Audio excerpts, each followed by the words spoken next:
I'm here to talk about success. The first rule of success is to have a vision.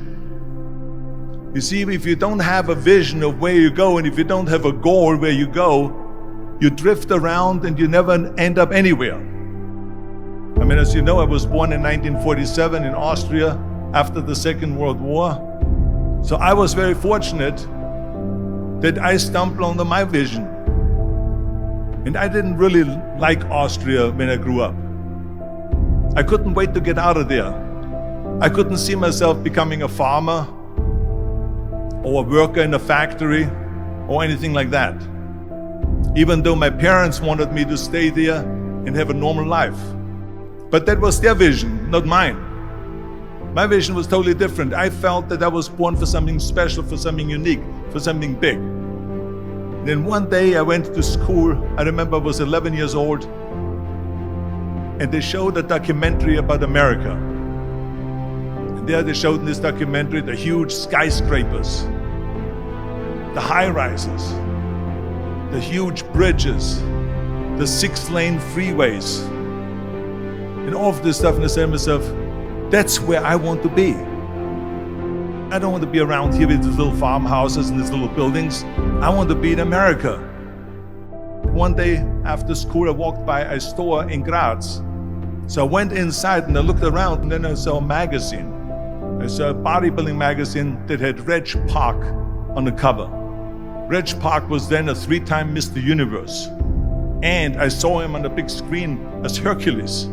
I read that and I said to myself, wow, this is the blueprint for my life. This is exactly what I want to do. I want to become a bodybuilding champion just like Reg Park. I want to get into movies just like Reg Park. And I want to make millions of dollars and be rich and famous just like Reg Park. Do you know how great it felt that I knew where I was going? Imagine the majority of people don't know where they're going. I knew where I was going, that I'm going to become this bodybuilding champion just like him. So it was just a question of how do you do it?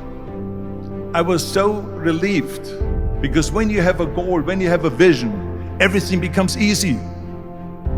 So people always ask me, when they saw me in the gym in the pumping iron days, they say, why is it that you're working out so hard? 5 hours a day, 6 hours a day, and you have always a smile on your face. And I told people all the time, I said, because to me, I'm shooting for a goal. In front of me is the Mr. Universe title. So every rep that I do gets me closer to accomplishing that goal, to make this goal, this vision turn into reality. Every single set that I do, every repetition, every weight that I lift will get me a step closer to turn this goal into reality. So I couldn't wait to do another 500-pound squat. I couldn't wait to do another 500-pound bench press. I couldn't wait to do another 2,000 reps of sit-ups. I couldn't wait for the next exercise. At the age of 20, I went to London and I won the Mr. Universe contest as the youngest Mr. Universe ever. And it was because I had a goal.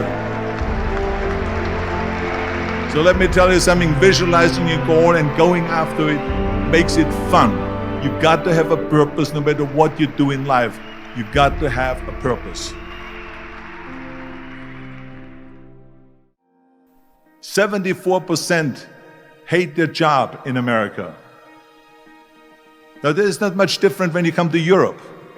The majority of people don't like what they're doing, because they're really not doing it because they didn't have a goal and they followed this goal.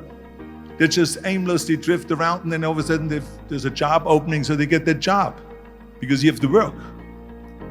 But then when you work, it's a chore. It's work. It's not fun. So if you think about, only a quarter of the people really enjoy what they're doing in life. That is unbelievable if you think about it. So I felt so blessed that I knew what I was doing. It's like a medical student that studies and knows he wants to become a doctor. You know where to go. And the same thing is also in politics. I remember that in politics, I had a very clear vision that I will be the leader of California. This is as far as I could go because I was not born in America, so I could not run for president. So being the governor of the fifth largest state, the largest state, the fifth largest economy in the world, was for me really the ultimate title, the ultimate accomplishment in politics. So even though people came up to me and says, why don't you go and run for something smaller, you're never gonna make it. I ran for governor, and then 2 months later I became governor of the state of California. Again, because I had a very clear vision what I'm gonna do with California. So that's rule number one, have a vision. Rule number two is, don't listen to the naysayers. Don't listen to the naysayers.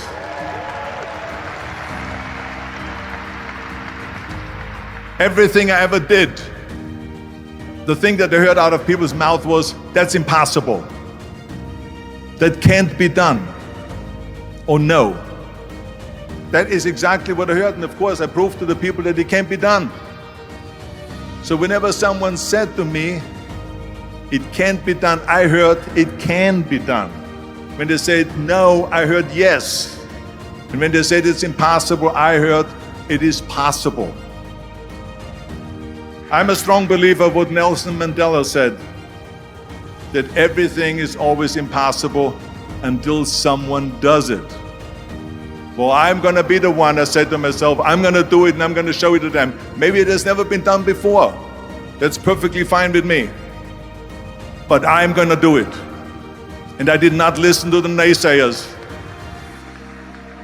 It's all about the hard work that you put in.